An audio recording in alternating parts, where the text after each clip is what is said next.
चक्षुन्मिलितं येन तस्मै श्रीगुरवे नमः।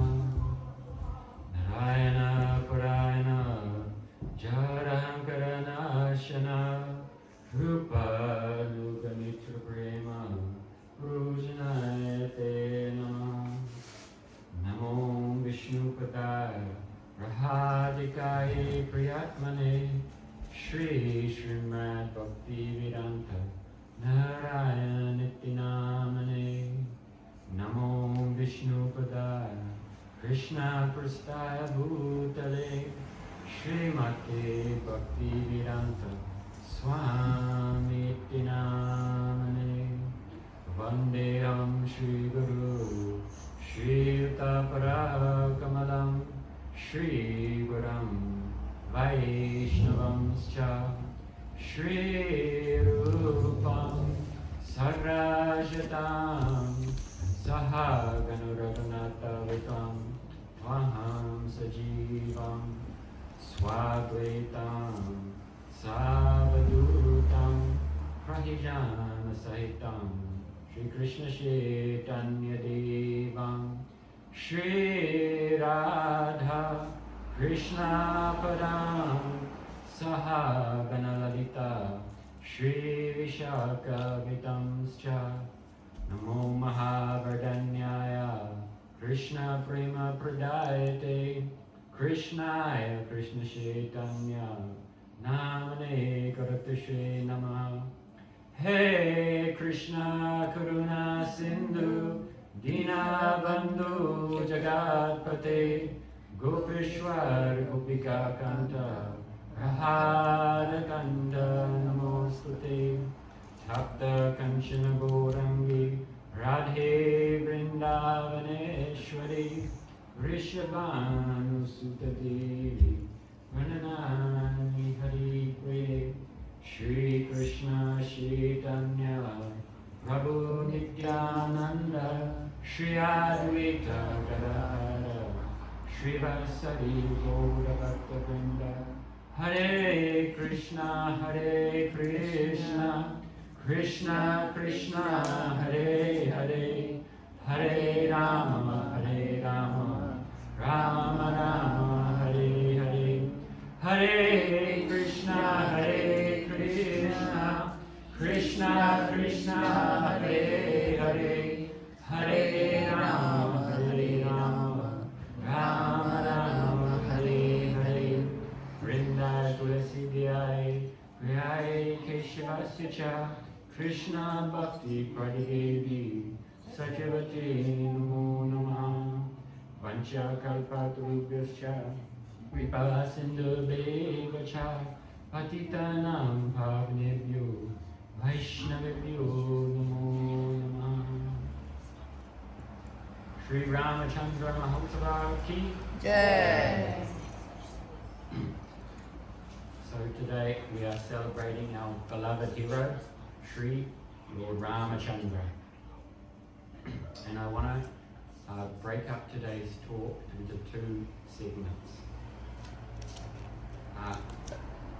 First, I want to look at some historical background about the education of India and the environment in which Sri Ramachandra appeared and inspires India still today.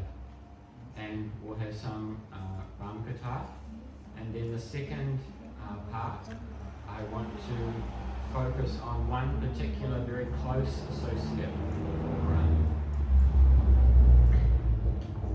So,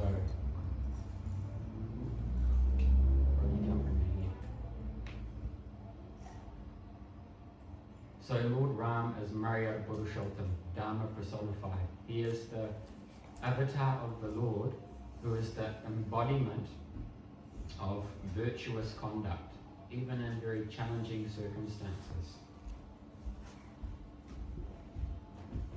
So formally, actually before we begin that, is anyone here from India? Raise your hand. Anyone?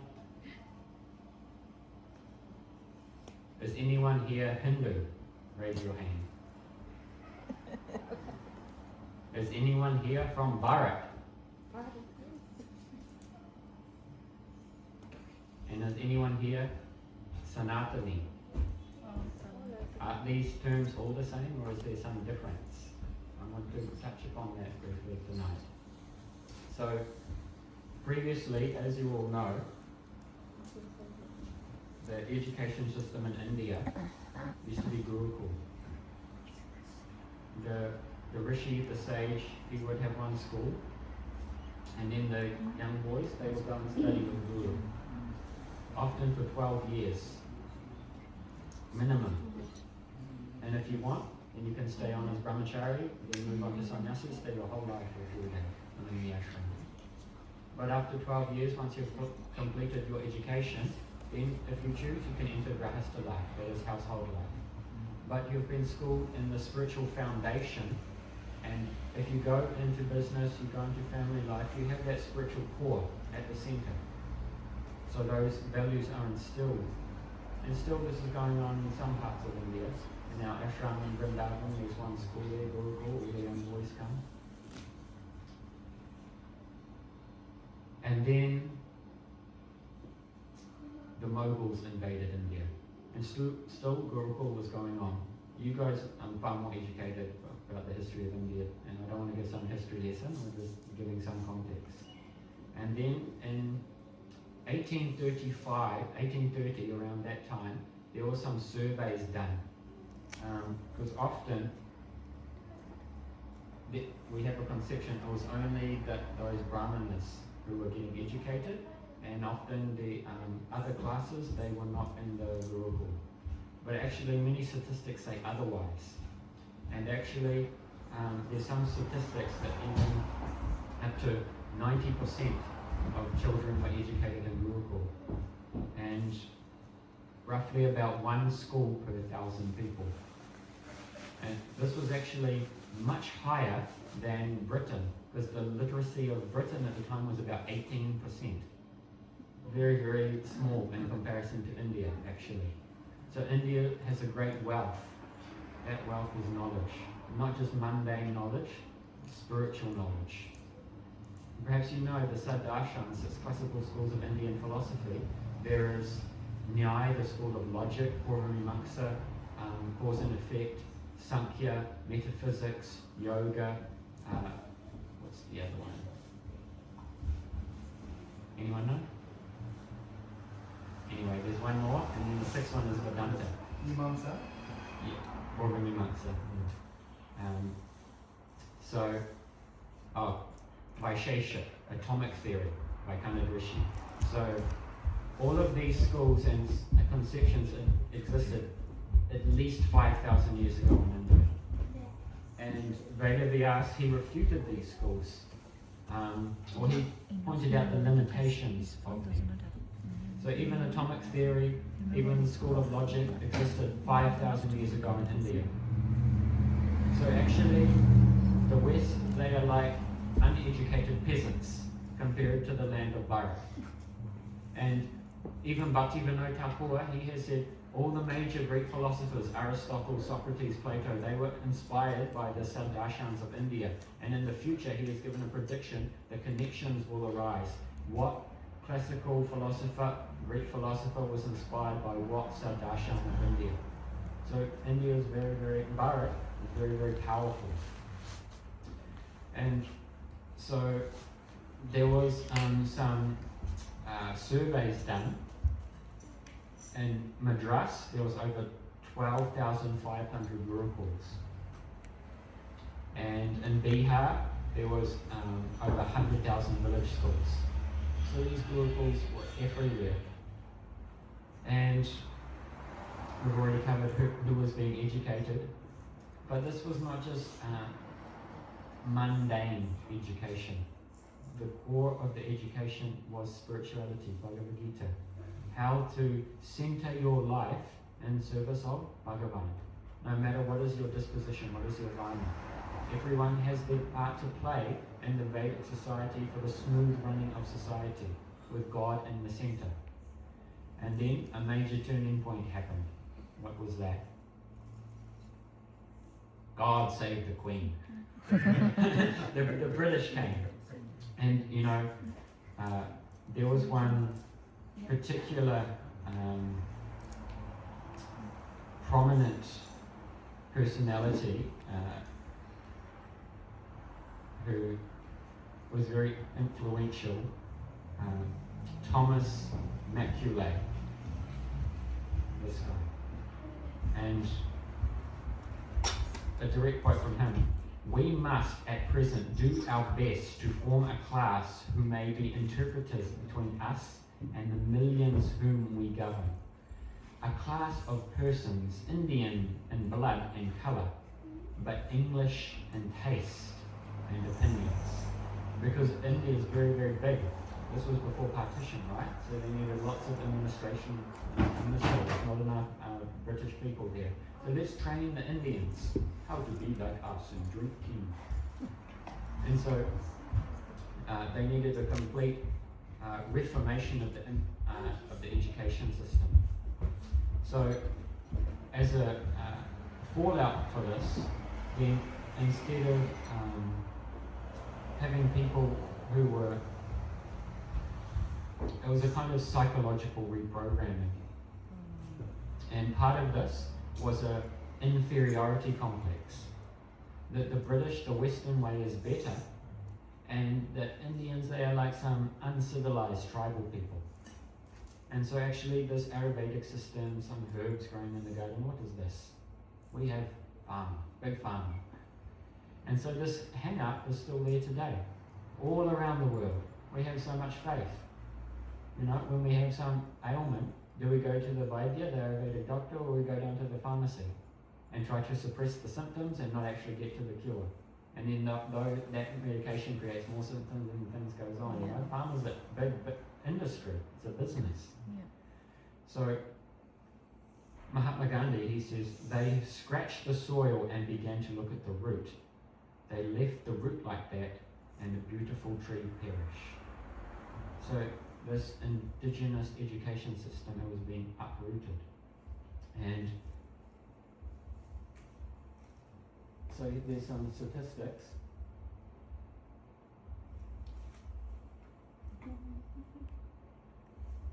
So there was hundreds of thousands of these gurukuls. And so we went from studying with Gurudev to being in the classroom, disconnected, being from under the banyan tree into the classroom with a picture of the Queen on the wall, or whoever was the reigning monarch at that time. First of all, they were after the language, so they didn't allow Sanskrit because Sanskrit was the main, and they cannot understand. So the rule was that break their language so that you can break them. Yes, because formerly Sanskrit was the mainstream language for the educated class, but now English. Yeah, they said no teachings of Sanskrit. Replace Sanskrit. Yeah, that's it. Yeah. So instead of inner development, dharma becomes utility. How can we serve in the regime of the British? And so this Vedic heritage was seen as backward. I have a little video. I'll see if I can play it. It's just a very short one.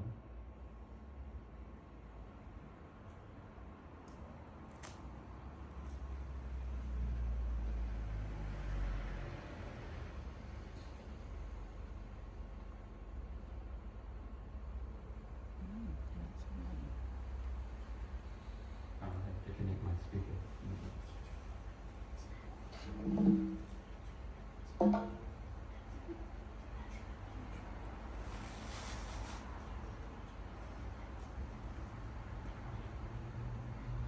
इसमें एक व्यक्ति थे Lord Macaulay. उनको अंग्रेजों ने भेजा था कि भारत को अगर गुलाम बनाना है तो वैचारिक गुलाम बनाओ। ये दिखाओ उनको कि तुम्हारे वेद खराब है, तुम्हारी नॉलेज खराब है, तुम कचरा हो, तुम्हारे दिमाग में कुछ नहीं था, तुम जंगली हो। और हम बताएंगे, हम गोरे लोग बताएंगे कि क्या सही, क्योंकि हमने तो रेनेसां किया है, हमारे पास तो न्यूटन है।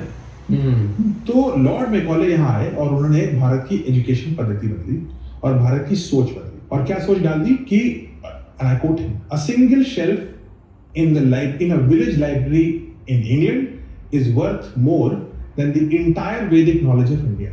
तो भारत की 6000 साल की जो ऐतिहासिक धरोहर है ज्ञान की, Takshashila, Nalanda included, is less than एक सिंगल शेल्फ एक गांव की लाइब्रेरी में इंग्लैंड में. ये उस व्यक्ति की सोच थी. वो समझ लीजिए एक तरह का हमारा एजुकेशन मिनिस्टर उस समय का. और मैकॉलिज्म से ही निकल करके आज भी हमारी एजुकेशन पद्धति है. अर्ली 1800s में So, I mean, I'm kind of preaching to the choir here, but I'm sure you already know these things.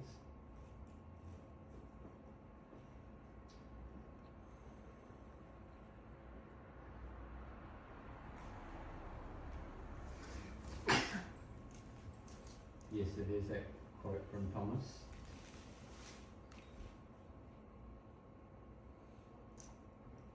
Mahatma Gandhi.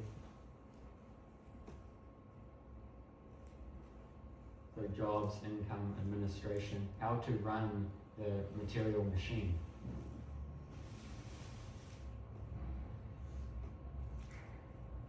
So that all around the world we're programmed in this mentality now, disconnected from sacred knowledge.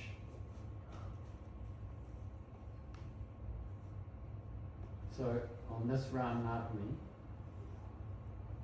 we don't just celebrate the birth of Lord Ram, we remember a kind of education that made Ram possible. I mean, this quote's not exactly accurate because Lord Ram is eternal, but we can understand something, the kind of environment that's present in Bharat that shaped millions of people right until this day. Very powerful.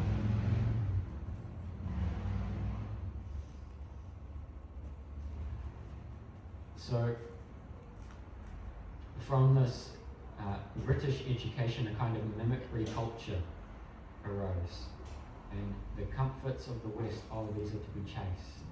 And please don't get me wrong here. I'm not saying, oh, you should all go back to India and live in the village. People want comfort. Life's hard, really hard in India. And life's hard in New Zealand too, actually. Everywhere. And so we want the best for our family, you know, for our loved ones. We want some comfort, we want some convenience. When you can turn on the tap and hot water comes out, that's a luxury, especially when you're not used to it, you know. We just got power at home. Now we can finally wash our clothes with a washing machine, hooray, after 2 years. So, will come after a month. So India was a deeply educated civilization. So just picture in your mind one young boy, he wakes up, Brahma Muhurta, before the sun rises, and he goes down to Gangamala and he takes bath. And he's learning in Gurukul how to discipline his mind, how to speak truth, how to control his anger, and how to see the world as sacred in relation to Bhagavan. And his education answers the questions, who am I? Why am I here? And what is the purpose of education? And then another young boy, somewhere else in the world, he's sitting in rows of desks inside. He memorizes English text that he doesn't fully understand. And he learns he can pass exams, he learns how to obey orders, how to obey authority, how to seek employment. He feels his natural culture is less, something inferior. And he cannot even read now his own sacred texts. Can't read Sanskrit anymore. And he measures his success by foreign approval, by the yardstick imposed by foreigners. And he's asking the question, how can I fit into the system? This is not just for Indians, this is all Western education system. So, there's one verse from the Bhagavatam, Na te vidu sarvacha gatam he Vishnu, Durasya he bahi artamanina, Anda yata vadru, Upanayamanas te Pishyatatram, Uru Dhamni Bandha. Persons who are strongly entrapped by the consciousness of enjoying material life and who have therefore accepted as their leader or guru a similar blind man attached to external sense objects cannot understand the goal of life is to return home, back to Godhead, and engage in the service of Lord Vishnu. As blind men guided by another blind man misses the right path and falls into a ditch, materially attached men led by another materially attached man are bound to the ropes of fruitative labour, which are made of very, very strong cords, and they continue again and again in materialistic life, suffering threefold miseries.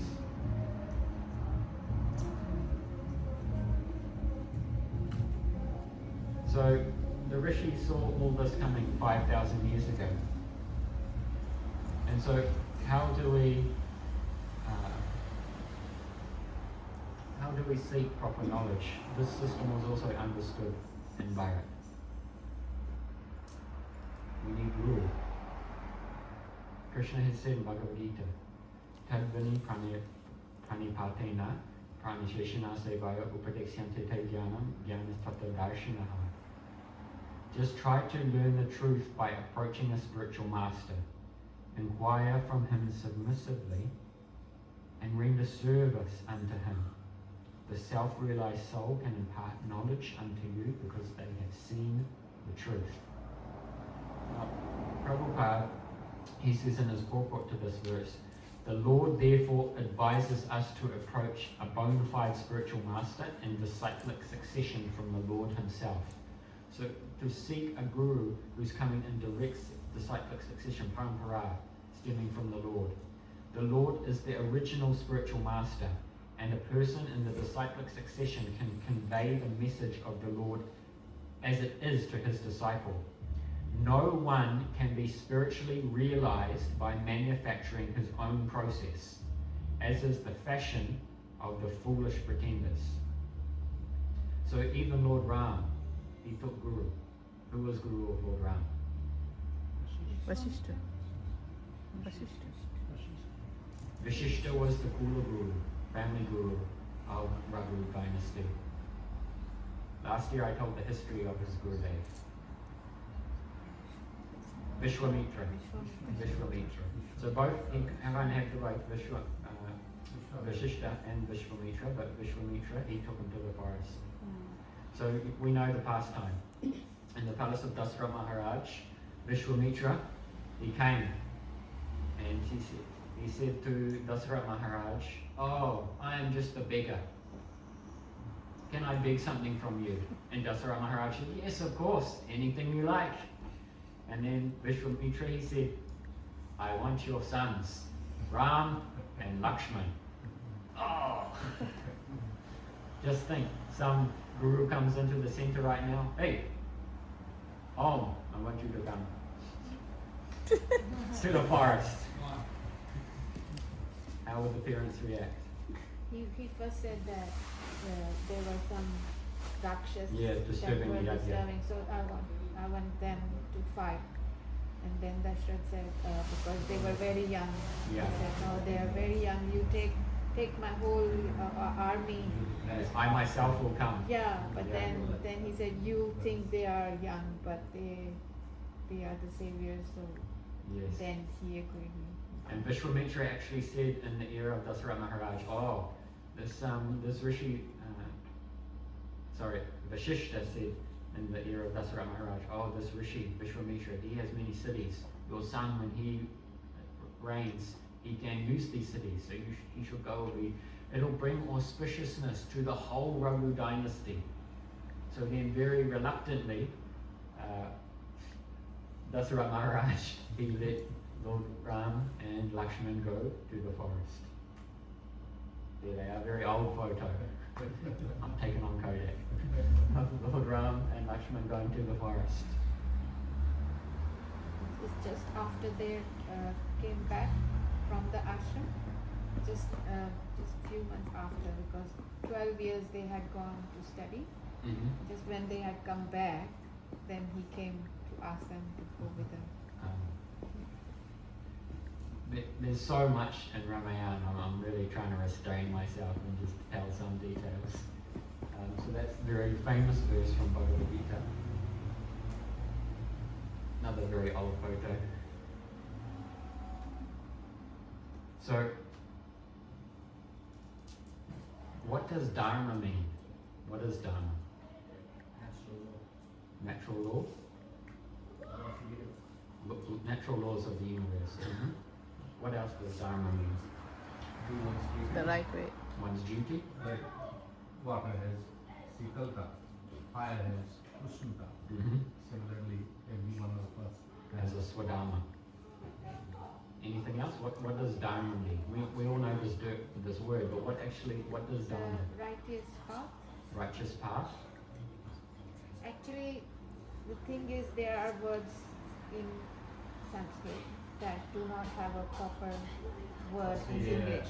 Yes, non-translatable. So you can't like explain dharma in English in one word. This is It's to exactly be right. explained like a paragraph. It has to be felt, and actually one needs to enter into that because Sanskrit has Vastu Shakti. What it's describing is directly the thing. That's why every cycle of Sisti, Lord Brahma, he utters the word go, for example, in cow manifest. Because Sanskrit, the word is the thing. And not like English, that the word is a social consensus and the actual word is different to that which it is describing. But Sanskrit is not like that. So by repeating the word and you go into trance, then the actual revelation, the tattva of that term comes about. And it's also how it's used in a particular context can have a different meaning as well. So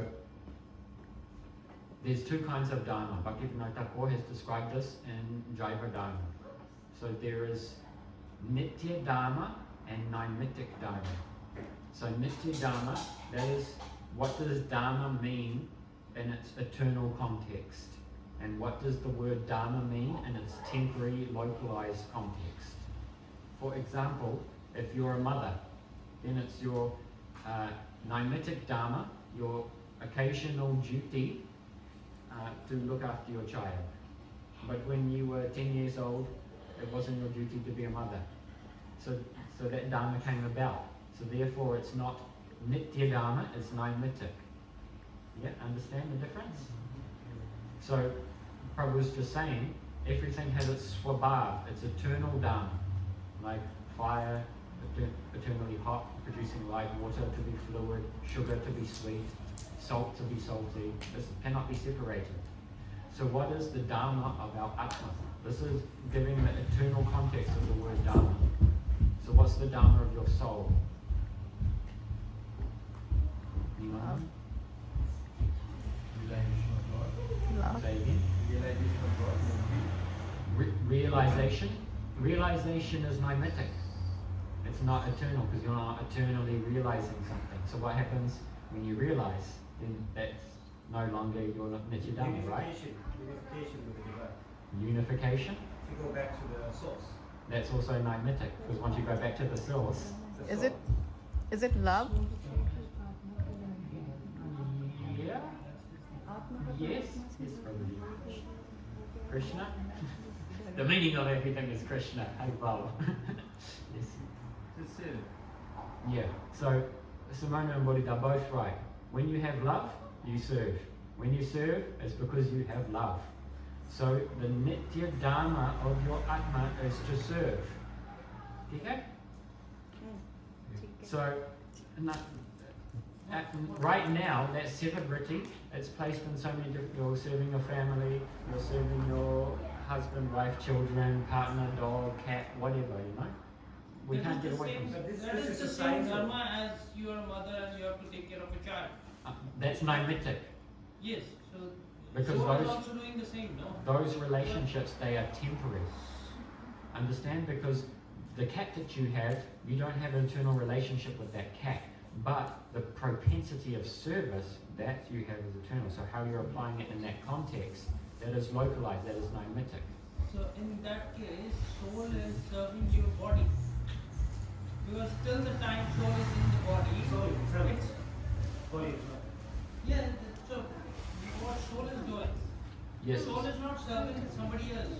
Your body is serving, you know? So first soul has to serve your body and then your body can serve. do its thing, you know. The body is getting utilized by the soul in that service. Yeah. It's a vehicle. It's a vehicle. Because the soul eternally has three aspects: Kartritra, Gyantritra, and Bhoktritra. That means the ability to experience, the ability to know, and the ability to instigate activity. Karta. Prakriti Kriyamani, Gudakamani Savasheha. Kartaham Vidut Atma. So the soul Atma eternally has agency. So where we're applying our eternal propensity of service, that can be localized. We can never get away from this service propensity, but how we're engaging that at the moment, in our conditioned state, largely that is in mimetic activities. I'm not saying there's nothing wrong with that, but we're looking at the context between eternal Dharma and temporary Dharma. But both of them have the shared commonality of service. So our Service to what? yes. So our Nitya Dharma only manifests when we have service to Bhagavan. Paro Dharma. Your true nature is not the body. Your true nature is not. How many bodies are you having? So So many. So what is the soul doing between those? Samsara chakra. Going through endless cycle, birth and death, birth and death, birth and death. It is birth and serving death. when it's in this state. So we are always serving something. You're serving your body, you're serving your mind, you're serving your senses, you're serving other bodies. You can't get away from service because the soul eternally has the service propensity. However, the Nitya, the eternal Dharma of the soul is to serve Bhagavan and everything in relation to Bhagavan. So you can be serving your family, but when you're doing it as a service to Bhagavan, then that becomes dovetailed to your eternal service. When you're serving your family just for your family's sake and you can't see any further than that, that is a mimetic, a temporary Dharma. Understand the difference? So I'm not saying, it's about the context, the motivation behind them. So this verse from the Bhagavatam, the supreme occupation, Dharma, for all humanity is that by which men can attain loving devotional service unto the transcendent Lord. Such devotional service must be unmotivated and uninterrupted to completely satisfy the self. So these are very important, unmotivated and uninterrupted. So when we are doing these service activities, but they are being eclipsed by karma, reward-seeking activity for our own self, or philosophical speculation, that's not the true Dharma of the soul. It's being eclipsed, anavritam. So that true Dharma is not able to manifest. So Lord Ram, Maryad Purushottam, he gives the perfect example of how to do your Dharma in the world, but never forget Bhagavan. Never forget God. So how do you serve once you reach self-realization and your soul doesn't obtain a new body? How does your soul serve? Oh, this is a very good question. Atato Brahmajigyasu. Now is the time to inquire about the truth. This is, I want to speak a little bit more on that at the end of the class, but when we drop this material body, don't think that's the end, and just you merge into the light and that's it. That's only the beginning. For those who are qualified, that's when things really start to happen in your spiritual citadel. But this is a very elevated topic. We'll come back to that. So, a couple of pastimes from Lord Ram now. It's philosophy. People don't like philosophy too much. So,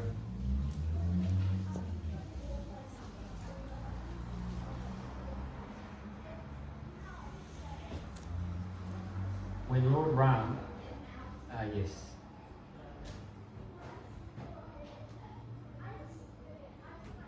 So we know that Vishwamitra took Lakshman and Lord Ram to the Swayamvar of Janak Maharaj, what's in modern day Nepal.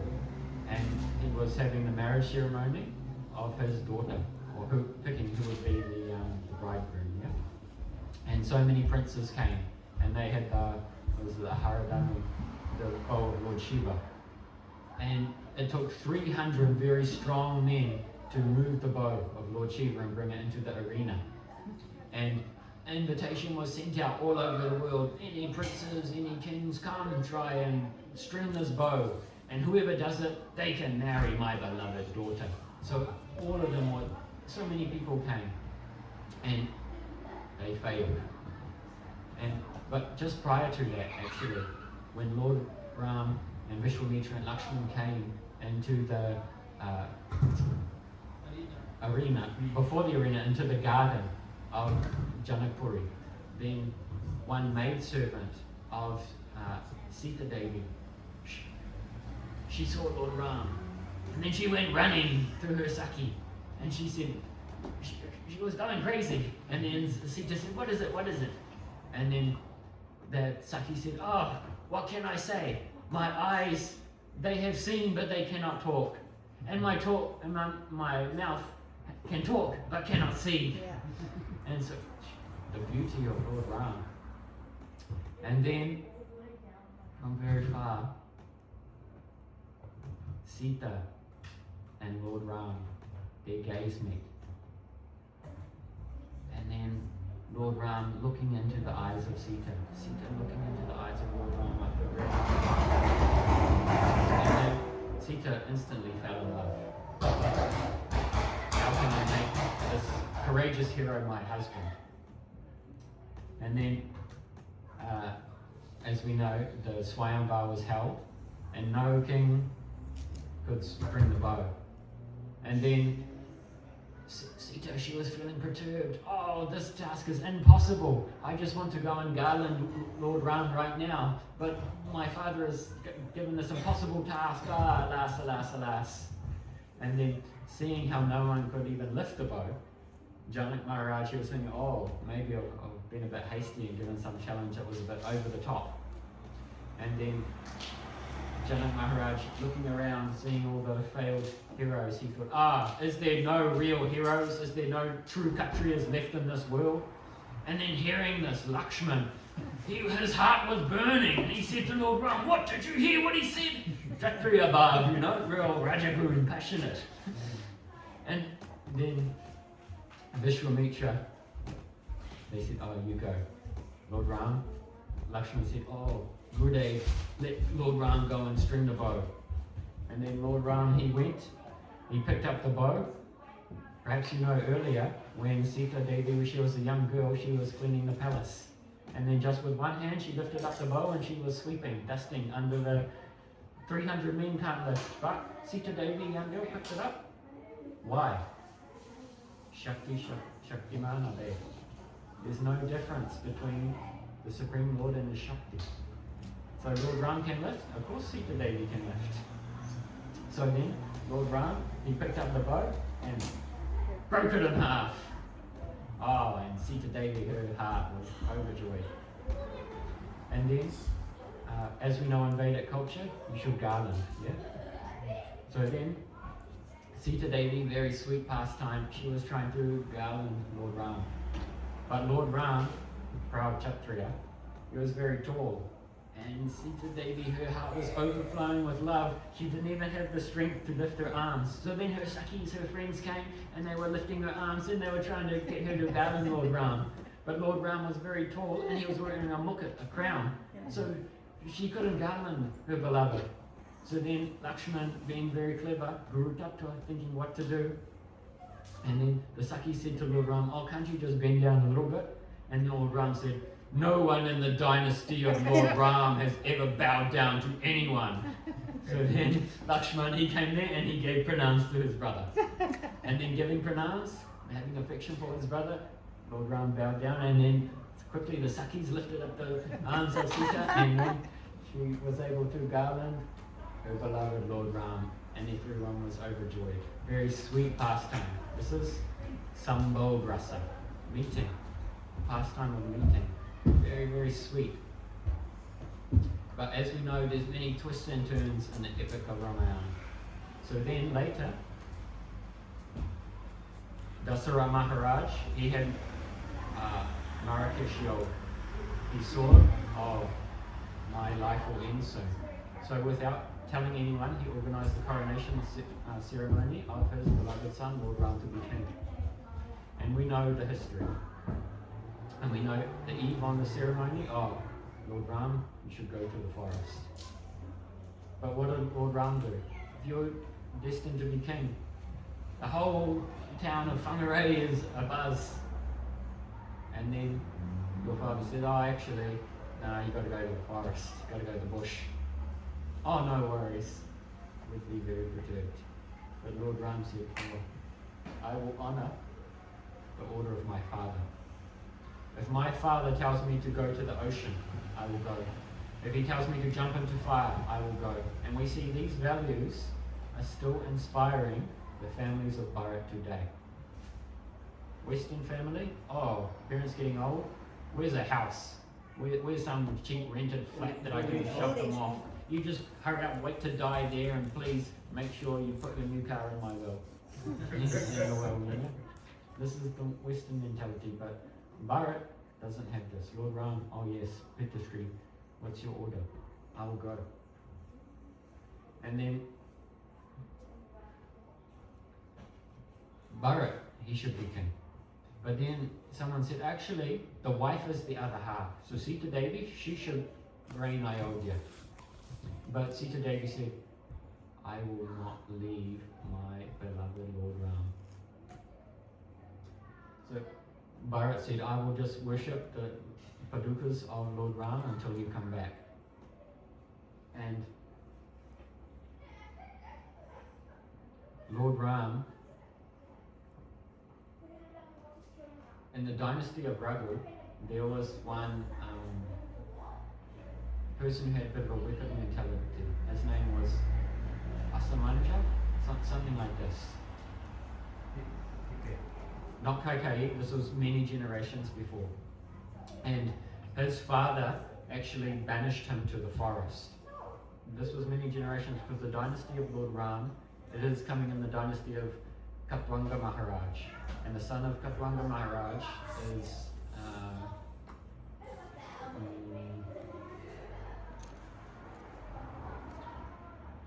Raghu. I think there's one more before that. And the son of Raghu is Aja. And the son of Aja is Dasara Maharaj. But many generations before that, there was one Maharaj, and he had a very wicked son. And he had to banish his son to the forest. And that son, he had to wear the cloth of mendicants, that is tree bark. So imagine you're a prince getting the nice, finest silk from China your whole life. You know, Radharani, she wears imported silk from China. So it's written in the Sastra. So Lord Ram and Sita Devi, the goddess of fortune, imagine the cloth that she is used to wearing, and now tree bark. So Lord Ram put on the tree bark on the assistance of Kaikeyi. And that's what he has done no fault. Why should he? But Lord Ram is no, I will wear this dress. Lakshman, they put it on. And Sita Devi, she didn't even know how to put the tree bark on. Her skin that is even softer than the petal of a flower. The goddess of fortune, and she's wearing this tree bark. Vakalai Vastra. And so, then just with a very pitiful look in her eye, she just looked at Lord Ram. And then over the top of her cloth, they put the tree bark. And then everyone was crying in separation. So this is Vipralambarasa, separation. Meeting, separation. This is the pastimes of the Lord. So we'll have a little break here for some kirtan. And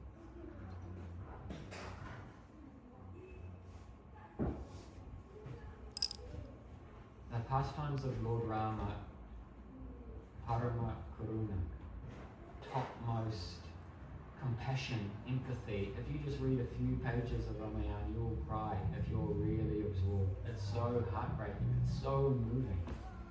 This is what it really means to hear.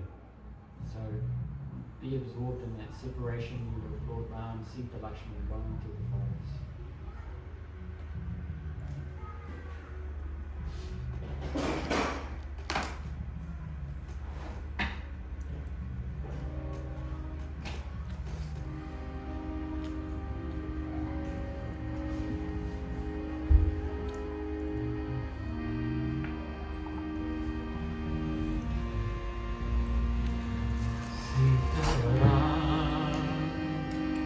Sitaram, Sitaram, Sitaram,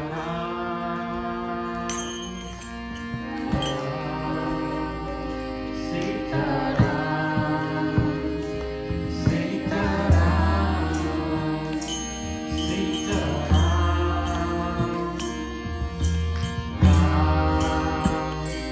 Sitaram, Sitaram, Sitaram.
as you know, when our Ramachandra was in the forest, one was Sita and Lakshman. They met one friend. Who was that friend?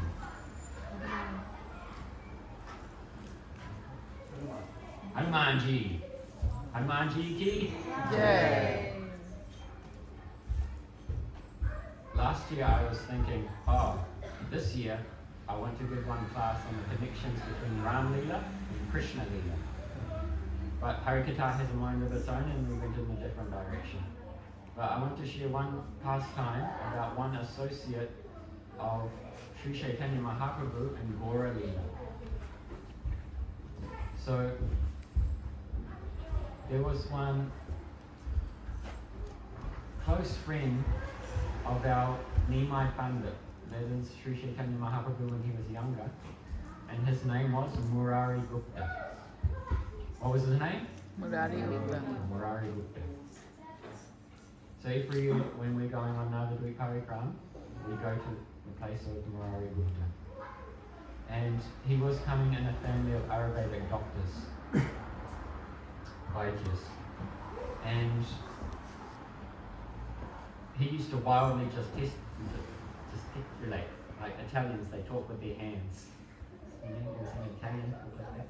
So Murari Gupta, he was like that, and Mahaprabhu, he used to make fun of him. And they used to tease each other.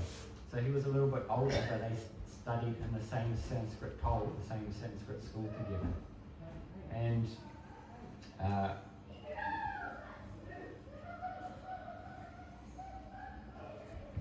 one day, Sri Chaitanya Mahaprabhu, he was sitting with his brother Nityananda Prabhu. And Murari Gupta came there, and first he bowed down to Sri Chaitanya Mahaprabhu, and then he bowed down to Nityananda. And Mahaprabhu said, "Oh, you have done wrong." And Murari Gupta was saying, "Oh, what is this?" And then Mahaprabhu said, "I will see you tomorrow." And then that night, in a dream, Murari Gupta, he saw Nityananda Prabhu, in the countenance of Balaram, with a plough held out. And Mahaprabhu was facing him and talking to Murari Gupta in the dream. "Oh, Nityananda is very superior to me. He's Akhanda Guru Tattva, principle of Guru." And then Murari Gupta woke up and he was shouting, "Nityananda, Nityananda, Nityananda," scaring the hell out of his wife in the bed next to him. And then that next day he went to see Chaitanya Mahaprabhu, and Nityananda was there, and he bowed down first to the lotus feet of Nityananda, and then to Chaitanya Mahaprabhu. And Mahaprabhu was pleased because we get to the Lord through Gurudev.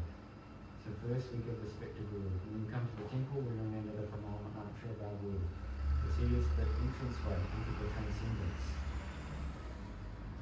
So another time, Murari Gupta, he asked his wife to bring him some rice. And he took the rice and then he was throwing it on the floor. And so from externally it looks like, oh, he's a bit crazy, lost his mind. But in his trance, Krishna was coming and he was feeding Krishna. And so the next day, Chaitanya Mahaprabhu, he came to the house of Murari Gupta and he said, "Oh, Murari Gupta, I have indigestion. You were feeding me so much rice yesterday." And then his wife could understand, what was happening the previous day. Very hard to gauge the behavior of the great personalities. There's many pastimes between Murari Gupta and Chaitanya Mahaprabhu. And then, so because he was an Ayurvedic doctor, Mahaprabhu said, "Oh, give me some water." Because he was such an excellent doctor, he would just give people water and they would be cured. One day when we were in Assam, we had both had some problem, and then the doctor, he came with some mantra, gave us some water, and he gave us just the water to drink. And we were thinking, is this anything in this medicine? He's just charging us 500 rupees for some water. But both of our ailments went away. So Murari Gupta was a very powerful doctor. So Chaitanya Mahaprabhu, he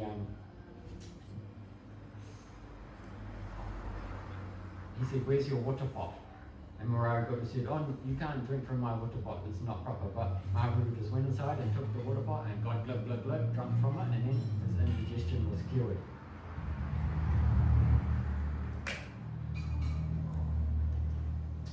Another time, Murari Gupta, he was thinking, Chaitanya Mahaprabhu will leave this world and it will be very painful. I don't want to have that. What's separation mood called? Vipralamba. Vipralambaras. What's it called? Vipralamba. Vipralambaras.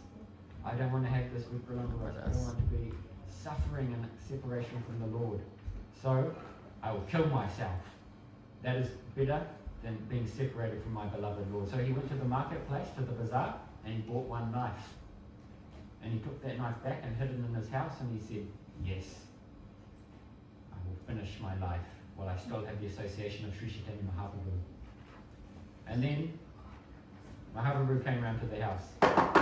Oi, Murari Gupta, I know what you're up to. What do you think you're going to do with that knife? You think you can just leave? If you leave, who will I argue with? Who will I tease? And then Murari Gupta said, oh no, you got it all wrong. Who have you been talking to? They're telling you lies. And then Mahaprabhu, he said, oh Murari, you're so naive. You think I don't know what you're up to and what you're thinking, what you're going to do with that knife? I even know who made that knife. What you speak of, the exact shop you got it from in the bazaar. So go and get that knife and give it to me. Murari Gupta, he was just stunned. So Mahaprabhu, he went into the house and went exactly where the knife was hidden, and he took the knife. And he said, make a vrat to me right now that you will not leave before me. And Murari Gupta, he agreed. Because Chaitanya Mahaprabhu is the Supreme Lord himself. So, another time, Chaitanya Mahaprabhu said, Krishna is Rasamangalamita He is the embodiment of all rasas. And all avatars, all the forms of God that are inside the body of Krishna. So you should worship Krishna. Because Murari Gupta, he was a great devotee of Lord Ram, Sitaram. But Mahaprabhu is saying, give up Sitaram and become a devotee of Krishna. And so Murari Gupta said, okay, but inside his heart was burning like a fire. And he was thinking, oh, Mahaprabhu went away, and he was thinking, how can I give up my Sitaram? I can't do it. So then the next day, Mahaprabhu came back, and he said, Murari Gupta fell at his feet and said, I have sold my head at the feet of Lord Ram, and I cannot give him up. And Chaitanya Mahaprabhu, he said, I was just testing you. Because we should have Nishta in our Ishta. What does it mean, Prabhu? Nishta in our Where is Ishta. your God? What is Nishta? Strong Faith. strong belief. Utmost belief, utmost surrender to the Nishta means steadiness, like mamata, possessiveness. For our Ishta Day, that particular form of Bhagavan, we should be so strongly tied to him, unbreakable. So even if the Supreme Lord himself comes and says, give him up, you cannot do it. But Murari Gupta says, I cannot give up Lord Ram, but you have also given me an order. And I don't want to disobey this order. So what to do? This is a very profound point. Why? Because sometimes, I actually have a long article, I'm not going to go into it now, but I'll just touch on some points. Because we know this term Hindu, right? Yeah? We've all heard of it anyway, right? But where does the term Hindu come from? Hindu came to us when the people, Persian people, they couldn't pronounce the word. So they knew that the people who live after the Sindhu Nadi are the place where, they started calling us Hindu. Yes. Because they couldn't call us Sanatana. Yes, so in the Persian language they couldn't pronounce the S, so it became Hindu, Sapta Sindhu. Those people living south of the Sindhu River, they are known as Hindus. And India was also called Hindustan. That's also there, Hindustan. They started calling. Some scholars say like that Hindustan was there, so also the name was coming like that. And also the Greeks, they had this term, I don't know exactly how to say it, but I-N-D-O-I, Indoi or something. So also that's another, sounds a little bit like Hindu. So it's also coming from the Greeks. And so it's from outside. And in no Buddhist scripture, in no Sikh scripture, and importantly in no Vedic scripture, will you anywhere find this term Hindu. Nowhere. So it's a name that's come from outside and was particularly popularized by the British. Yeah. And this was to their advantage because then Hindus and Muslims. And what does the beloved Queen like more than divide and conquer? Divide and rule. Divide and rule. Modus operandi of the British Raj. So then they started saying, Hindus played right into their hands. So then over time, the Indian people, they identified with this term Hindu, because it can also mean worshippers of many gods, imposed by. So the Hindus have taken on a term from outside. It's not Sanatani. This is not. It's not not a term from Bharat, not a Vedic term. So those same rulers who would rape the woman, convert them to their religion, we're taking that name on. What is that? So one great scholar, Satyanarayana Das Babaji Maharaj, he runs the Jiva Institute in Vrindavan, he says Indians are very confused people. Now, don't take offense or take this personally, but we're just giving some context. Because first we started with the class of how the education system was changed and a reprogramming was there. And then because this created so much confusion, and you had tyrants like Aurangzeb, who had numbers of so many Hindus must convert each day to Islam, and if they don't, the sword is there. So the largest genocide in the history of the world happened in India over some hundreds of years. So then the Indian populace, they identified with this term Hindu, but actually it's coming from outside. Why take the name given from the oppressors that is not even found in our own scripture? What is that? So here's one quote. Unfortunately, the word Hindu has gradually been adapted by almost everyone, even the Indians, and is presently applied in a very general way. So much so, in fact, now Hinduism is often used to describe anything from religious activities to even Indian social or nationalistic events. Some of these so-called Hindus events are not even endorsed in Vedic culture, and therefore must be considered non-Vedic. Thus, not anyone can call themselves Hindu and still be considered a follower of the Vedic path, nor can any activity casually be dubbed as a part of Hinduism and thoughtlessly be considered a part of true Vedic culture. Because we also see in 10th canto of Bhagavatam that there were some Lokic worldly traditions that had arisen, and Krishna asked the people of Braja. Is this Vedic or is it Lokic? It's come about by tradition. So we should understand these things. And also, this is a much bigger discussion. I'm just very briefly touching on it tonight because Lord Ram is Dharma. Dharma to Bhagavan. Who is Bhagavan? What is Vedic? What is Dharma? What is Sanatani?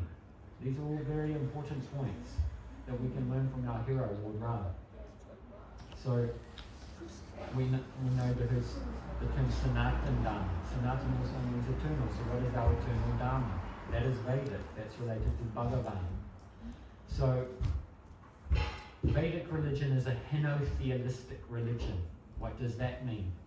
That there's many devatas, many different demigods, and they are like managerial positions. I disagree with You can the- disagree. I disagree with the word demigod. This is also originated like from English people. Yes, so we can know it But- Deva then. So Deva is what actually Deva means, a person who gives Devta. It's like that. Mm-hmm. There's no word in English No, it's which is non-translatable. called Devta. So they just started They calling cannot demigod. pronounce, that's why they are taking that name. Yeah, so Mm. demigod, Same and law then of other if you things take the literal meaning, it's Yeah. a below to God. But it's not actually Devta. Devta means a Devta. It's Family always members of giving. all, you know, one Devta. They have the Kula Devata. Yeah. So, but Kula Devata is naimitic. Understand? Your relationship with the Kula Devata is a naimitic because you're not eternally in that family. Yeah, so it's So not it's just about Kul by Devta, tradition. they're all Devtas. Indra Devta, Mahadev is also Dev. Yes. So what is Shivji is also a Dev. So they're all Devtas. So we can't, like, I disagree with the word demigod. Yeah, demigod is English, so it's not It's perfect. English. They've just taken a word because there was nothing called as Devta they could explain in English. But we thought that demi is not a very respectful Yeah. word for the devtas, so we are feeling like that. So Something. let's understand that what does Sastra say? Because the Praman is in Sastra. So Sastra says that the Devata, Kalima, Durga, they are managerial positions. So when we use this term demigod, it's not perfect, but we can understand it in the sense that there is a boss and manager, and they're not on the same level. We are not. But they have We power. are not arguing about the whatever positions. The you levels, give. We are yeah. not arguing about hierarchies. Just I calling think them- even God doesn't want to make them hierarchical. Like if God even says, "My devotee is the person that He loves." So why do we make like, no, this is below this. I'm This getting is to a below point, this. and it's related to this Katha of Murari Gupta. Okay? So, Krishna says at end of Bhagavad Gita, I've explained so many jnana, karma, bhakti. Now you do what you want. So I'm just sharing some things I've heard from my Guru Bhagavad, from Acharya, from Sastra. At the beginning of class, we chant Mangalacharya. The reason we chant that is to try and get out of the way and to be a conduit for Parampara, for Sastra, for Vedavyas. What is the message of Vedavyas? So Vedavyas here said that the Devatas, they are managerial positions and Jivas can inhabit that role. For example, if you do your Varnashram Dharma perfectly for 100 lives, you can attain the position of Lord Brahma. But that Jiva's position as Lord Brahma, that is naimitic. It's not eternal. But the post of Brahma, that's eternal in relation to the material creation. But the Jivas are cycling through that managerial position, understand? Above that is Vishnu Tattva. No Jiva can become a Vishnu Tattva. Vishnu Tattva means Lord Ram, Parshuram, Matsya, Kurma, etc., etc. No Jiva can, they're eternally fixed devas, gods. Jeev is like a living being. Living in individual Jeev. soul. Any Jeev, any living, yes. Yeah, all that. So, Vishnu is like eternal. another category, because the highest any jiva can obtain is Rudra, and actually an associate of Rudra. So you can become Brahma, and then you do Brahma's position perfectly, then you can become a Rudra. And then above that, there are Nityasiddhas, there are eternal beings above that, okay? This is what's written in Sastra. So you can choose to be a devotee of anyone. We're not I'm interfering not with that. arguing about that. I'm just saying the word demigod is not, Now, not perfect. the important Not point. appropriate. Yeah, thank you. And so that the English terms they can't Yeah. they can't relate. It's because they have translated like our Sanskrit language into English, this- which is like has so many terms which cannot explain. There's actually a whole series actually called Non-Translatables about Sanskrit, and it's only when you come into the fold of Sanatani then you can understand what one term encompasses. You know, it's not just some dictionary definition that cannot convey They it. can't. So the main point I want to share with you is this, related to this Katha of Murari Gupta, because remember, he's a devotee of Lord Ram, celebrated NAVAMI. God himself is coming in the form of Chaitanya Mahaprabhu and says, worship someone else. Right? So this is a very relevant point to what we're talking about. And Murari Gupta says, Ram's my Ishtadev, I cannot do it. So sometimes, and that's why I put up this term, sometimes when we think of Hindus, we think all gods are the same, they're all on the same level. And you know, when it's Durga Purush, like there's just been Chaitra Navaratri, there's 4 Navaratris per year, Chaitra Springkan Navaratri, sometimes there's Ganesh, and etc. etc. And then there's Janmashtami, and then so we're going around like a bit of a masala khichdi, and I'll cover all my bases. Like if I go to this temple, that temple, I'll know I'll be safe. Remove my obstacles here, pray to Lakshmi there for some good old, you know, and then I'll got all my bases covered. So sometimes I'm saying it in a joking way. No, it's not. It's not like that. Like even if we pray and celebrate all festivals, it's not a khichdi. Khichdi, yeah. It's not a khichdi, it's our It's not. rituals, and we are Like very we happy do- to we- do we- that. So yeah. it's not a khichdi for us. If we do the Diwali and we do Janmashtami and we do Holi and it's not that we are not praying to Krishna. Yeah. He's the one. He's actually everywhere in all forms. So Thank you for clarifying. Yeah. And sharing from your perspective. yeah.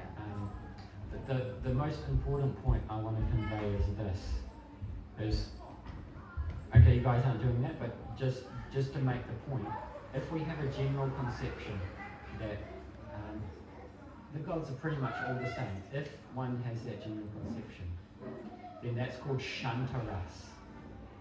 The mood, the individual soul, is a peaceful mood that all the gods are kind of the same. Not one god is particularly special. Now, what happens with this kind of mood? This is what's important. You stay on the platform of Shankaras, and you can't actually develop into the higher rasas, you can't develop into Dasya ras. Because Dasya ras, the mood of a servant, is the foundation of it is Nishta, Mamata, possessiveness. This is my Lord Ram. I love Durga, I love all the gods, but this is my Lord Ram. I have a particular affection with one of them. And when you have that nishta, that particular affection, then you want to serve that one. We can give it a simple example. 10 doors down the road from where one family's living. You know, got son, daughter, just like you, right? Are you going to work to provide their family? You're going to work for your, why? Because it's your family. You have possessiveness for your family. So you're That's serving. created by the British mindset, because previously the village looked after itself. You looked after every family. There was no, you look after your family, I look after my family. But still you have some special affection for your wife, right? For your sister, some possessiveness. The whole family's like a village, but still you come home to your house and there's more affection. Yeah? If mother has a 5 children, like how she can say that, oh, he's my favorite, Like every, you know, if you see. It was never like No, that. no, It was never like it is that. there that People you follow Shiva, say, and you pray Yeah. Hanuman, Ram. I'm not saying that Yeah, we do that. everyone has one favorite. I have one Everybody has favorite, one but favorite. we One also Nishtha is respect. always there. We also respect the other, and we pray. Like Also, I ask you one question, right? When Shri Ram was fighting with Ravan, okay, so there was a time when Shri Ram thought that we are losing, and there was that night that he felt that. And what happened that night? You're talking about when he prayed to Shiv? He didn't pray to Shiv that time. He prayed to Shiv when he was making the bridge. Yes, yes. He prayed to Kali. So he prayed to Shiva, he prayed to Kali. Why? To Why? actually, to really understand this, one has to go into Leela Tattva. So that is the problem. Like Yes. when we say that we pray Yeah, to also Kali, like we to pray get to up. Shiva, then you say that no, it's a khichdi. When No, Shri Ram prays to Kali, when Shri Ram prays to Shiva, then what is the answer? Okay, the answer is this. Ram was a chef. Huh? So everyone, that is what I am saying. They are all related. Shakti There is is Nishtha, goddess Kali is the Can Shakti. I She is say the Shiva something? Shakti. Babaji. She is Can I say something, please? With all respect to everyone, I want to share something from Mahabharata, Mahapurana, when Krishna speaks himself, saying that in Bhagavad, like in that Yuddha Bhumi, when in the battlefield, he spoke out this Bhagavatam. And then in that one prescribes, according to Prabhupada, and there's many times if you really go through the Bhagavatam, it says there's 4 means of liberating yourself, 4 paths, 4 means like Brahma, Scone comes to the Brahma,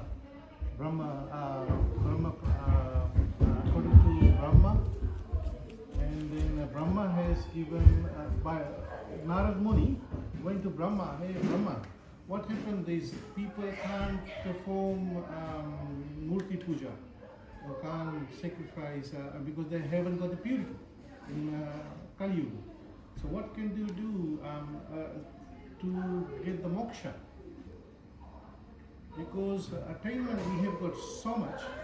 You know, we call it Taitis Koti Devi Devatas. Devi Devatas, they are there. But in real fact, we study all linkers into one. There's like when Lakshmi said, when Vishnu created Lakshmi from the left, said, why did you create him? Said, no, there's a resemblance of Lakshmi there. But in real fact, Lakshmi is Vishnu, Vishnu is Lakshmi. Like Shiva, Shakti. Radha, Krishna, the same. One, not different. But then when moksha comes, Partha, because whole reason, the whole essence of our existence is to get the moksha. The main purpose behind it. So these are 4 margas. According to the Bhagavatam, it says Rudra Sampradaya, if you got surrender onto a guru who's from path, like Prabhupada came from the path, you know. Surrender to Brahma, Rudra, Lakshmi. yeah. Vishnu Guru, yes.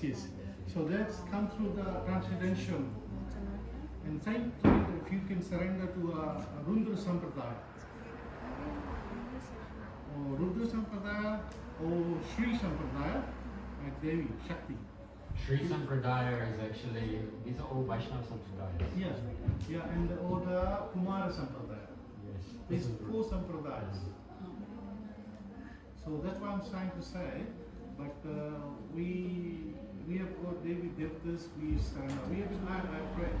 pray.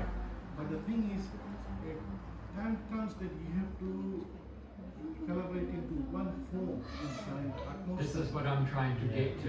Atmo surrender to get that to state. Otherwise, you will be all over the place, and you can't lift yourself to that push where you want to go eventually for our existence. You know. This is answering Prabhu's question here. So I'll find it a little bit easier. So let's try not to take this so personally, but this topic of discussion right now, this is the topic of Sambandha Gyan, knowledge of our particular relationship with Bhagavan, okay, with the divine. Let's not go into names or this, okay? I'm talking about that the point is how to nourish that particular relationship with Bhagavan. And the point is, if we're seeing them all universal, then that relationship cannot develop more, okay? So this is what's written in Shastra. And so, even if you think Krishna, Ram, just the Vishnu tattvas, they're all the same, still there'll be some limitation in that move. Now, the thing is this, that like I'm saying, to go into Dasya, you need to have mamata, possessiveness with one particular form that's particularly dear to your heart. And then because you have love, you want to serve. And then that relationship becomes more and more deeper. And it can move from Shanta to Dasya, to Sakya, to Vatsalya, and finally Madhurya, depending on the Ishtadev and some nuances there. Alright? Is that clear? So, if, like Prabhu was saying, we need to, at a certain point, when we spiritually mature, a particular Ishtadev, and this doesn't come by choice of your material mind. This is coming from the calling of your soul. It's very, very deep. It's called Gada Samskar, the original impression in your soul. So, this Murari Gupta, he was a devotee of Lord Ram. That was his Ishtadev. And God came to him and said, oh, serve Krishna, but he couldn't give up Lord Ram. And then Mahaprabhu said, I am testing you. And then he quoted one verse, and in a firm relationship with the Lord, the one aspect of praying, divine love, is even if there's all causes for the love to be broken, you can't give up that love. That's true love. So our material analogies are never perfect in transcendental matters because they're material, they have limitations. They can only point in the direction. Chandranai, finger pointing to the moon.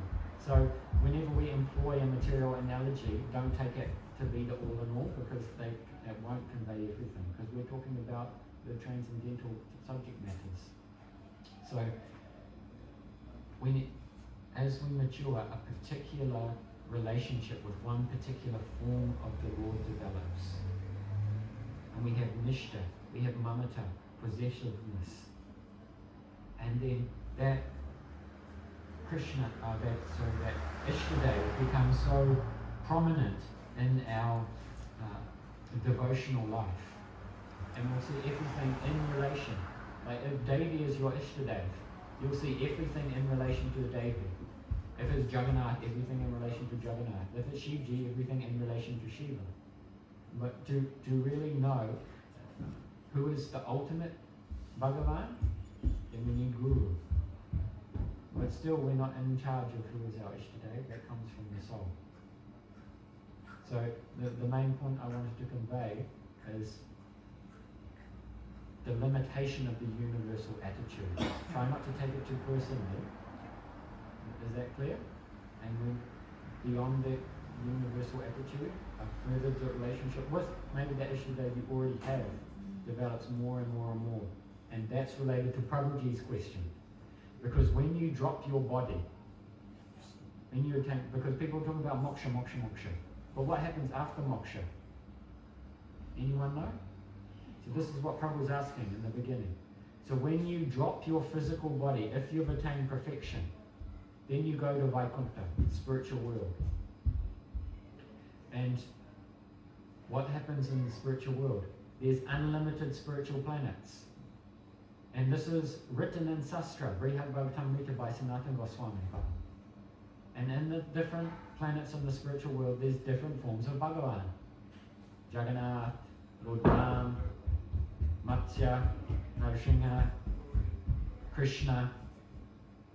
So in Brihad Bhagavatamrita, it is told how Gopakuma, he was going to different planets in the spiritual world, but he wasn't happy.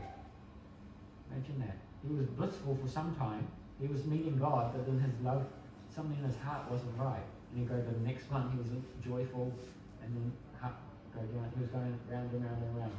And then finally, at the end of Brihad Bhagavatamrita, he comes to that spirit, that loka, where his particular Ishtadev is. And it's a very touching moment, because Krishna says, oh, Gokuma's Ishtadev was Krishna. And he says, oh, you were down there on earth, and I was sending so many books. I was giving so much prashadam down there at Bank Street, so many things trying to call you to me, but you were just like, oh, I wasn't so much. So then I myself, I manifest as Jayanta, your guru, and I gave you mantra. And from the power of that mantra, you've transcended through the material world, through the spiritual worlds, and now you've found your eternal spiritual home. So true moksha, it means to go to that particular planet in the spiritual world where your particular Ishtadev resides. And what do you do there? You serve. Doing what? It depends on what is your seva. And what is it you do? What work service is there in spiritual world? In the spiritual world, is Rebirth.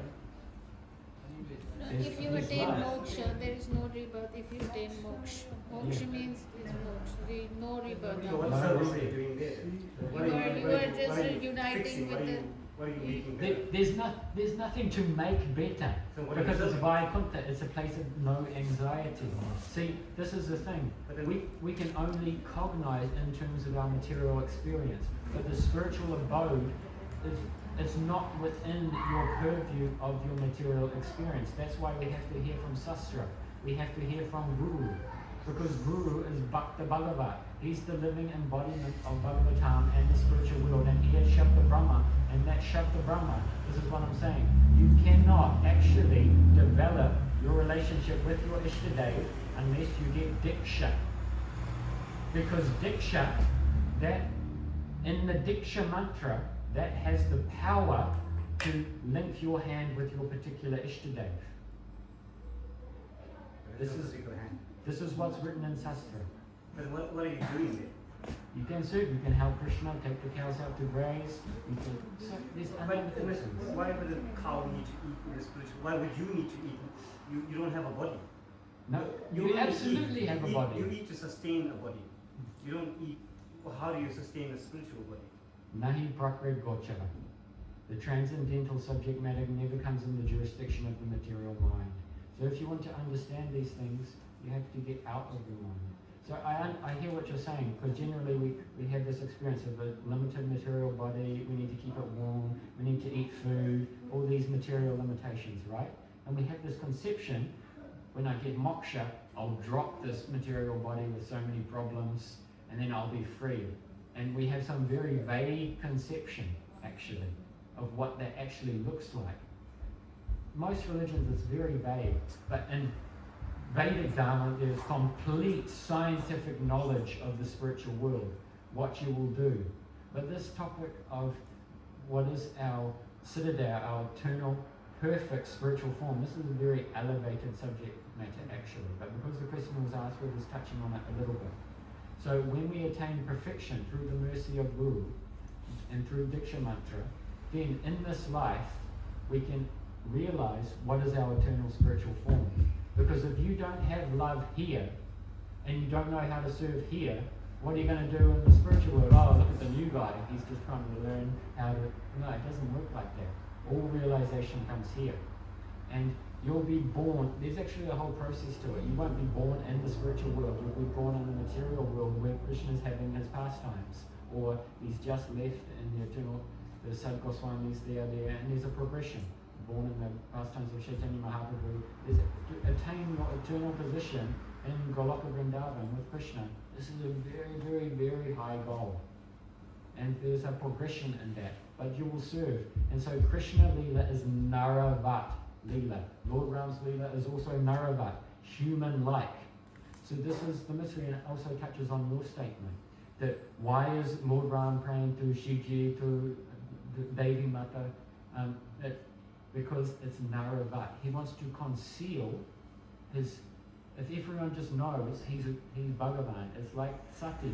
She doubted that it was Bhagavan in the forest, right? And then what happened to her? She was finished.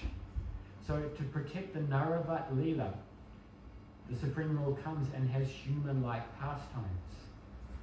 And so it's just like Krishna was shot in the foot from Jara, right? Continuation of Ram Leela. Krishna's giving us the thing, everything comes back. But actually, Krishna is eternal. He doesn't die, but he just disappeared from our material vision. But he performed a pastime, so the conditioned souls on the planet would think, oh, Krishna is just an ordinary person. But because the Naravat, human-like leader of the Lord, is very confidential. It's very sweet, and one needs to be in a higher rasa to actually enter into that. So there's many, many mysteries and nuances in these things. We were just touching on them today, so I'll kind of wrap things up now. So this Murari Gupta, right? Let's finish this guitar off.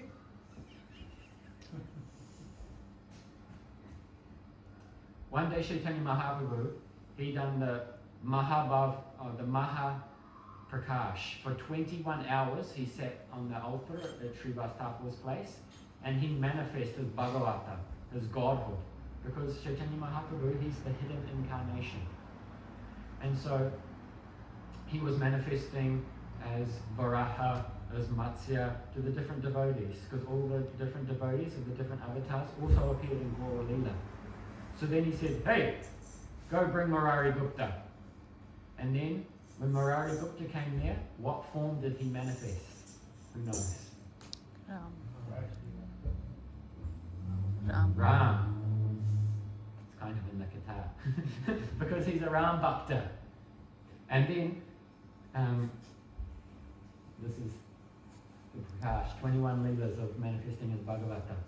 And so the different devotees, they were seeing the one and the same Chaitanya Mahaprabhu as different forms of Bhagavan. Because all the avatars, they are in the original form of God. Krishna and Chaitanya Mahaprabhu. But Mahaprabhu is not in Ram, but Ram is in Chaitanya Mahaprabhu. In one sense, they're the same person, but also there's some nuance there. So, Chaitanya Mahaprabhu is manifesting so many different forms in his 21 hours of divine revelation.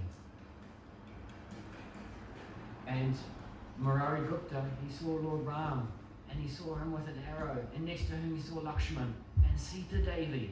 And then he looked around, and he saw there was thousands of monkeys, and they were shouting, Jai Shri Ram! Jai Shri Ram! Jai Shri Ram! Jai Shri Ram! And then he looked, and he also had the body of a monkey. And who was he? Hanumanji. So Hanuman is Murari Gupta in Gaura Leela. And he's giving us this tattva on Sambandha Gyan. One's eternal relationship with their Ishtadev. Very, very deep, so many deep confidential siddhantas in the Leela of Krishna, Lord Ram, Chaitanya Mahaprabhu. So, my suggestion is, don't put all your focus just on the Western dream. And for your children. Because even if you make a very comfortable life, what can be taken? Only thing that follows you is your karma. That's right. But Krishna says there's no diminution, no reduction on the spiritual path. So whatever progress you make on the spiritual path, that will follow you and you'll only increase. So teach your kids Ramayana, Mahabharata, Bhagavad Gita. This is true wealth. It says in Sastra, one's not truly a parent unless they can liberate their dependents. Who can give, raise your hand if you can give your child moksha. But what you can do is teach them Sastra. You can take them to Sadhusanga. Then they can get true moksha, that is bhakti yoga. So this is what we can do. And you are all sanatani, inheritance of the greatest spiritual path to be found on this planet. Don't let it be reduced to just some carnival activity on these remembrance days. They are very deep. They are very profound. Share this true wealth with your children. This is what it means to be born in the land of Barak. So let's go back to this.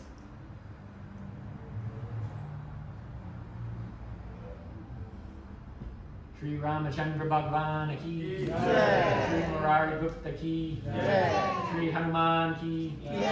Sitaram Lakshman Hanuman ki Jai. Sri Chaitanya Mahaprabhu ki Jai. So thank you very much. Any brief questions or reflections before we move on to a little bit of kirtan? Just one thing on that point you just made about teaching your children. I had this conversation with Amala the other day, and I said, and it actually gave me great hope, because I realised if I don't become pure by the end of my life, and if she doesn't, but whatever I teach her, if she teaches, if someone along the next 7 generations becomes liberated, then it's said that if someone attains liberation, in 7 generations before and 7 generations behind also get. So I was trying to think about that. So that means like even if one of my great grandchildren became a devotee and became pure, then I'm in. You're putting a, what do you call it? Reward. Yeah. It's you should do it without. Yeah. I know. I just It's not the wrong. I was just This ideal of pure bhakti, anuplasatashani, shunyam jnana kramadi anagtam, anukulena krishna anushilam bhakti uttama. Pure bhakti is uninterrupted, continuous service for your object of love. This is a very high standard, very high. Exemplars of that are Bhaktivedanta Narayan Goswami Maharaj, Srila Prabhupada, our Guru Bhaga. For sadhakas like myself, we are aspiring to be like dogs running behind them. This goal is very high. So we should be very clear about what is the goal and not muddy the waters with our reward-seeking activity, but also be honest that, hey, our bhakti is mixed. But it's better to have mixed bhakti than just have materialism. Because bhakti is all profit and no loss. So teach your kids this is the best business, because one day, someday down the line, we're all going to get benefit from it. And the whole world will get benefit. The world is in a state of chaos because we've lost the Dharma. We've lost the Nitya Dharma. We've forgotten God. That's right. Is there anything else? So thank you very much for patiently listening. It was quite a long class, but we have very important things to touch upon today, because what the gift of what Lord Ram is giving us is very, very important. Some of these things can be a little, our beliefs are challenged, it's because our sense of identity is entwined with our beliefs. That's why it's challenging. But you're not your beliefs. And even if your beliefs are true, they have a correspondence with the reality. The reality is still a whole lot more than what our mind says about it. Because the totality of your soul is so much more immense than any thoughts you can have about your soul. So, please cultivate your relationship with your Ishta. Jai Shri Ram. So now we'll have a little bit of kirtan. I've requested Buddhi Prabhu to do a little bit of kirtan before we just jump into Aarti and then be thinking about prasadam, because this is actually a very bad habit. Because this is mandir, this is God's place. And mandir means we don't come here to have darshan. actually, because this is Drishudachar, this means I can see God. But our material eye cannot see God. We come in front of the deity and we bow down, we do some seva, so God may see us. And then Kripa Kataksh, God can give His mercy. So when we're coming here to do Aarti, hear Harikatha, hear Kirtan, this is a great opportunity that we have. And serving Prashad, we don't eat Prashadam, it's Prashadam Seva. We're serving this great spiritual remedy. All these things are very profound. It's a profound spiritual science that our acharyas are doing.